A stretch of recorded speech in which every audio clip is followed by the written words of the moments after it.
তোমার বোনরা যারা এই 4টা কাজ করবে, সালাত, সিয়াম, স্বামীর আনুগত্য আর নিজের সতীত্বের হেফাজত, এই 4টা কাজ করলে আল্লাহ তাআলা ওই নারীদের জন্য জান্নাতের 8টা দরজা খুলে দিবে, যেটা দিয়ে মন চায় ঢুকবে। আমার মায়েরা, আমার বোনের, আমি দেখেছি হেলিকপ্টার দিয়ে যখন আমরা নামছিলাম, অনেক বোনদের দেখা যাচ্ছিল প্যান্ডেলের ওখানে অপেক্ষা করতেছে। বোনদেরকে শুরুতেই আমি এই মেসেজটা দিলাম, আপনারা এই 4টা কাজ এনশিওর করবেন। এই 4টা কাজ দুনিয়ায় যদি কোনো নারী এনশিওর করে, তার জন্য আল্লাহ তাআলা জান্নাতের 8 দরজা খুলে দিবে। যেটা দিয়ে মনে চায় আপনি ঢুকবেন, কোনো না নাই, যেটা দিয়ে মনে চায়। আমাদের বোনদেরকে আল্লাহ তুমি কবুল করো। রব্বুল আলামিন এই সূরাটা শুরু করলেন ঈমানদারদেরকে ডেকে। এই সূরার মধ্যে রব্বুল আলামিন 5 বার ঈমানদারদেরকে ডাক দিয়েছেন, আর একবার গোটা বিশ্বের সব মানুষদেরকে ডাক দিয়েছেন। পড়েন সুবহানাল্লাহ। আল্লাহ বললেন, ইয়া আইয়ুহাল্লাযীনা আমানু লা তুকদ্দিমু বাইনা ইয়াদাইল্লাহি ওয়া রাসূলিহি ওয়াত্তাকুল্লাহ ইন্নাল্লাহা সামিউন আলীম। আল্লাহ বললেন, ও বিশ্বাসীরা শোনো, প্রথম গাইডলাইন, এই সমাজে যদি শান্তি চাও, সমাজটারে যদি সুন্দর বানাতে চাও, আল্লাহ আল্লাহ রাসূলের বিধানের উপরে কোনো কথা বলো না। আল্লাহ আল্লাহ রাসূল যেই বিধান দিয়েছেন ওই বিধানটাই ফাইনাল। আল্লাহ আল্লাহ রাসূল যা বলছে ওইটা ফাইনাল না আমার যা মন চায় ওইটা ফাইনাল? কারটা ফাইনাল? আল্লাহ আল্লাহ রাসূলেরটা ফাইনাল। কোন বিশ্বাসী নারী, কোন বিশ্বাসী পুরুষ আল্লাহ আল্লাহর বিধান চলে আসার পরে মন গড়া কোনো কাজ করতে পারে নাকি? মুমিন নারী পুরুষ সব সময় ওই বিধান পালন করে যেই বিধানটা আমাদের জন্য ফরজ করেছে কে?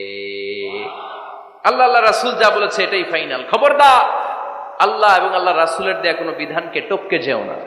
Don't try to be over smart. বেশি স্মার্ট হতে যেও না। যতটুকু ইসলাম দিয়েছে ওইটার মধ্যেই থাকো। ইসলামের চেয়ে বেশি স্মার্ট কোনো কিছু হতে পারে? ইসলামের চাইতে কোনো কিছু বেশি মডার্ন হতে পারে? আল্লাহর দেয়া, আল্লাহ রাসূলের দেয়া কোনো আইনের চেয়ে কোনো স্মার্ট আইন পৃথিবীবাসী বানাতে পারে? এজন্য আল্লাহ বললেন, ওয়ামা কানা লিমুমিনিন ওয়ালা মুমিনাতিন ইযা কাদাল্লাহু ওয়া রাসূলুহু আমরান আন ইয়াকুনা লাহুমুল খিয়ারাতু মিন আমরিহিম। আল্লাহ আল্লাহ রাসূলের বিধান যখন জানা হয়ে যায়, কোনো মুমিন বান্দা বান্দি তাদের আর নিজেদের পক্ষ থেকে কোনো অপশন থাকে না, কোনো চয়েস নাই। আমার আল্লাহ বলেছে 5 ওয়াক্ত নামাজ জামাতের সাথে পড়ো, এর উপরে আমাদের কোনো কথা আছে নাকি? আল্লাহ নারীদেরকে বললেন হিজাব পরে রাস্তায় বের হও, এর উপরে কোনো কথা আছে নাকি? আল্লাহ বললেন সমাজের ফিনান্সিয়াল ট্রানজাকশন গুলো ব্যবসার মাধ্যমে হবে, কোনো সুদের কারবার চলবে না, এর উপরে মুমিনদের কোনো কথা আছে নাকি? আল্লাহ আল্লাহ রাসূল যেটা বলেছে ওইটাই ফাইনাল, ওইটাই সবচেয়ে শ্রেষ্ঠ। খেয়াল রাখবেন, এর চেয়ে বেশি শ্রেষ্ঠ হতে পারে? এক সাহাবী বললেন, আমি সারা রাত তাহাজ্জুদ পড়ব, ঘুমাবো না। এক সাহাবী বলল, আমি আর স্ত্রীদের কাছে যাব না। আরেক সাহাবী বলল, সারা বছর আমি রোজা রাখবো, আমি কোনোদিন রোজা ভাঙবো না। আল্লাহ রাসূল সাল্লাল্লাহু আলাইহি ওয়াসাল্লাম রেগে গেলেন, কারণ আল্লাহ রাসূল সাল্লাল্লাহু আলাইহি ওয়াসাল্লাম কি এগুলো শিখাইছেন আমাদেরকে? সারা রাত তাহাজ্জুদ এগুলো শিখাইছে? সারা বছর রোজা শিখাইছে? স্ত্রীদের থেকে আলাদা দূরে দূরে থাকা এগুলো শিখাইছে? রাসূল সাল্লাল্লাহু আলাইহি ওয়াসাল্লাম রেগে গেলেন। দেখেন what a check and balance, ইসলাম কতটা ভারসাম্যপূর্ণ জীবন ব্যবস্থা। আল্লাহ রাসূল সাল্লাল্লাহু আলাইহি ওয়াসাল্লাম ডেকে বলেন, কার এত সাহস যে বলেছে সারা রাত তাহাজ্জুদ পড়বে? কই, আমি নবী তো সারা রাত তাহাজ্জুদ পড়ি না। আমি নবী তো তাহাজ্জুদ পড়ি আবার ঘুমাই। তো আমি ঘুমাইয়া আল্লাহর এত বড় প্রিয় বান্দা হতে পারি, তোমার সমস্যা কোথায়? আমি নবী হয়ে 11 জন স্ত্রীর সাথে মেলামেশা করতে পারি, তোমার মিশতে সমস্যা কোথায়? আমি নবী রোজা রাখি, আবার মাঝে মাঝে রোজা রাখি না, দিনের বেলা খাই, এভাবে মানতে তোমার সমস্যা কোথায়? ইন্নী লা আখশাকুম লিল্লাহি ওয়া আতকাকুম লাহু। আমি নবী সবার চাইতে বেশি আল্লাহরে চিনি। আমার নবীর চাইতে আল্লাহরে বেশি কেউ চিনে? আরে নবী তো আমাদেরকে আল্লাহকে চিনিয়ে দিয়েছে, চিল্লায় বলেন ঠিক কিনা? আমার নবীর চাইতে কেউ বেশি বুজুর্গ হতে পারবে না, আমার রাসূলের চাইতে কেউ বেশি আল্লাহওয়ালা হতে পারবে? তার মানে রাসূল যতটুকু শিখিয়েছে অতটুকুই শ্রেষ্ঠ। এটা টপকিয়ে, এটার উপর দিয়ে অ্যাডভান্স হয়ে সামনে যাওয়া যাবে? বেশি বোঝা যাবে না। খবরদার, রাসূল যেটা শিখিয়েছেন অতটুকুর মধ্যে থাকতে হবে, তাহলে কল্যাণ আর বরকত দিবে কে?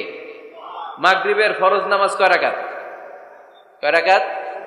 ফরিদপুরের কেউ যদি বলে আমি অনেক বড় আল্লাহর ওলি, আমি 5 রাকাত পড়বো সব বেশির জন্য, হ্যাঁ কি কয় হবে না? 5 রাকাত তো, সেজদা কয়েকটা বেশি আছে এটার মধ্যে, রুকু কয়েকটা বেশি, কষ্টও বেশি, হবে?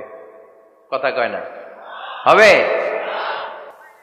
রমাদানের 30 দিন রোজা রাখা ফরজ। আপনি যদি বলেন না রমজানে না রেখে এটা আমি শাবান, জুলকাদ, জুলহাজ 3 মাস টানা 90 দিন রেখে দিব, বেশি রাখবো আমি, হবে? হবে? কারণ বেশি বুঝছে। কারণ কি? আল্লাহ রাসূলের চাইতে বেশি বোঝা যাবে? আল্লাহ রাসূলের চাইতে বেশি বুজুর্গ সাজা যাবে? খবরদার, never be advanced from Allah and his রাসূল। আল্লাহ এবং আল্লাহ রাসূলের চাইতে আমরা অ্যাডভান্স হব না। আল্লাহ আল্লাহ রাসূল যা দিয়েছেন ওইটাই ফাইনাল। ওইটা কি ফাইনাল? আওয়াজ করে বলেন, ওইটা কি? তাহলে সামাজিক সুখ সম্প্রীতির প্রধান মাধ্যম হচ্ছে আল্লাহ আল্লাহ রাসূল যা বলেছে এটাই আমরা মানব। এর উপরে আমরা কোনো কথা বলতে চাই? এরপরে আল্লাহ ইমানদারদেরকে আবার ডাক দিলেন, বললেন ইয়া আইয়ুহাল্লাযীনা আমানু লা তারফা'উ আসওয়াতাকুম ফাওকা সাওতিন নবী। ও বিশ্বাসীরা খবরদার, আমার নবীর কণ্ঠের চাইতে তোমাদের কণ্ঠ বড় করো না। ঘোষণাটা কার? কারণ সাহাবারা আল্লাহ রাসূল সাল্লাল্লাহু আলাইহি ওয়াসাল্লামের চারদিকে এরকম ঘিরে বসে থাকতো। এজন্য সাহাবাদেরকে উদ্দেশ্য করে আল্লাহ বললেন, আমার নবীর গলার সাউন্ড যতটুকু তোমাদের সাউন্ড থাকবে অতটুকু বা অতটুকুর চেয়ে কম, এর চেয়ে বড় হওয়া যাবে? তাহলে বেয়াদবি হয়ে যাবে। তাহলে কি হয়ে যাবে? বনু তামিম গোত্রের নেতা কে হবে? আল্লাহর হাবিব সাল্লাল্লাহু আলাইহি ওয়াসাল্লাম পরামর্শ করছিলেন। আবু বকর রাদিয়াল্লাহু তাআলা আনহু বললেন, আমার মনে হয় এই লোকটা হইলে ভালো হয়। ওমরে ফারুক বলে, না উনি না, আমার মতে এই লোকটা হইলে ভালো। সাইয়েদনা আবু বকর বললেন, আরে না ওমর, তুমি বুঝো নাই, আমি যার কথা বলেছি সে হলে সবচেয়ে ভালো, তার মধ্যে নেতৃত্বের গুণ আছে। সাইয়েদনা ওমরে ফারুক বলেন, না আপনি বোঝেন নাই, আপনার চেয়ে আমি ভালো বুঝছি, আমি যারে বলেছি সেই হবে নেতা। তর্ক আছে না নাই? এই তর্ক, কথার নাম কথা, কথার পিঠে কথা করতে করতে করতে করতে ওনাদের মধ্যে একটু ঝগড়ার একটা ভাব। বিশ্বনবী বসা, এই ঝগড়া করতে করতে সাউন্ড বড় হয়ে গেছে, এই উনি হবে, উনি বলে না উনি হবে। বিশ্বনবীর কণ্ঠের চাইতে কণ্ঠ উঁচু হয়ে গেল, আরশের উপর থেকে একটা ধমক দিলেন কে? আল্লাহ বললেন, খবরদার, লা তারফা'উ আসওয়াতাকুম ফাওকা সাওতিন নবী, নবীর কণ্ঠের চাইতে কণ্ঠ উঁচু করো না। ওয়ালা তাজহারু লাহু বিল কওলি কাজাহরি বা'দিকুম লিবা'দ আন তাহবাতা আমালুকুম ওয়া আনতুম লা তাশউরুন। নবীর কণ্ঠের চাইতে তোমাদের কণ্ঠ যদি উঁচু হয়ে যায়, তোমাদের সব নেক আমলগুলো আমি আল্লাহ বাতিল করে দেব। ধমকটা ছোট না বড়? ছোট না বড়? মনোযোগ আছে আপনাদের? যদি নবীর কণ্ঠের চাইতে তোমাদের কণ্ঠ বড় হয়, জীবনে যত ইবাদত করছো সব বাতিল। নামাজগুলো বাতিল, কাজে আসবে না। হজ করছো, বাতিল। রোজা রেখেছো, বাতিল, সব বাতিল। বেয়াদবি করেছো নবীর সাথে, চিল্লায় বলেন ঠিক কিনা? নবীর কণ্ঠের চাইতে নিচু হতে হবে কণ্ঠ। এই আয়াত আসার পরে সাহাবারা তো এমন ভয় পেলেন, এবার নবীর কাছেই কেউ আসে না। সুবহানাল্লাহ কইবেন না? ভয়ে আসে না, ভয়ে না জানি আমার কণ্ঠ আবার নবীর কণ্ঠের চাইতে উঁচু হয়ে যায়। ওমরে ফারুক রাদিয়াল্লাহু তাআলা আনহু ডানে ঘুরে বায়ে ঘুরে কাছে আসে না। আবু বকর রাদিয়াল্লাহু তাআলা আনহু ডানে ঘুরে বায়ে ঘুরে কাছে আসে না। আল্লাহর হাবিব ওমরে ফারুককে ডাক দিলেন, এই ওমর সামনে আসো, এদিকে আসো। ওমরে ফারুক আসলেন, কিন্তু ওমরে ফারুক এত আস্তে আস্তে কথা বলেন, বিশ্বনবী ওমরে ফারুকের কথা কানে শোনে না। সুবহানাল্লাহ নাই? এত আস্তে আস্তে ওমরে ফারুক কথা বলেন, বিশ্বনবী শুনতে পান না। ওমর কি বললা, একটু জোরে বলো না। ওমরে ফারুক একটু জোরে বললেন, তাও শুনেন না। বিশ্বনবী বললেন, আরেকটু সাউন্ড বড় করে বলো, আমি তো শুনি না, জোরে বলো। ভয়, কারণ কণ্ঠ যদি উঁচু হয়ে যায় আমার নবীর কণ্ঠের চাইতে, জীবনের সব ইবাদত শেষ। এজন্য কথা কওয়ার দরকার নেই, ইবাদত গুলো ঠিকঠাক আওয়াজ করে পড়তে হবে আল্লাহু আকবার। তাহলে 2 নাম্বার গাইডলাইন, লা তারফা'উ আসওয়াতাকুম ফাওকা সাওতিন নবী, নবীর কণ্ঠের চাইতে কণ্ঠ উঁচু করো না। আপনারা হজ উমরা করেছেন কে কে দেখি? মাশাআল্লাহ, হাত নামান। যারা আমরা করি নাই, আমরা আল্লাহর কাছে কামনা করি, আল্লাহ আমাদেরকেও তুমি যাওয়ার তৌফিক দাও। আমরাও যেন আমার নবীর কবরের সামনে দাঁড়িয়ে নবীরে সালাম করতে পারি, তৌফিক দাও। আমরাও যেন রাউদাতুম মিন রিয়াদিল জান্নাহ ঢুকে 2 রাকাত নামাজ পড়তে পারি, তৌফিক দাও। তোমার ঘরটা যেন তাওয়াফ করতে পারি, তৌফিক দাও। মক্কা মদিনার ঐতিহাসিক জায়গাগুলো যেন দেখে হৃদয়টারে ঠান্ডা করতে পারি, আল্লাহ তৌফিক দাও। তো যারা গিয়েছেন তারা জানেন, মসজিদে নববীতে নামাজের পরে আপনারা যখন পূর্ব দিকে প্রথম কাতারের পূর্ব দিকে সবাই লাইন ধরে যেতে যেতে প্রথমে বাম দিকে পড়ে রাউদাতুম মিন রিয়াদিল জান্নাহ, জান্নাতের বাগান সমূহ থেকে একটা বাগান। পুরো মসজিদে নববীর কার্পেটের এক কালার, ওই রাউদাতুম মিন রিয়াদিল জান্নাহর কার্পেটের আরেক কালার। আল্লাহ রাসূল সাল্লাল্লাহু আলাইহি ওয়াসাল্লামের ঘর আর মিম্বার এতটুকু জায়গাকে অন্য কালারের কার্পেট দেয়া হয়েছে।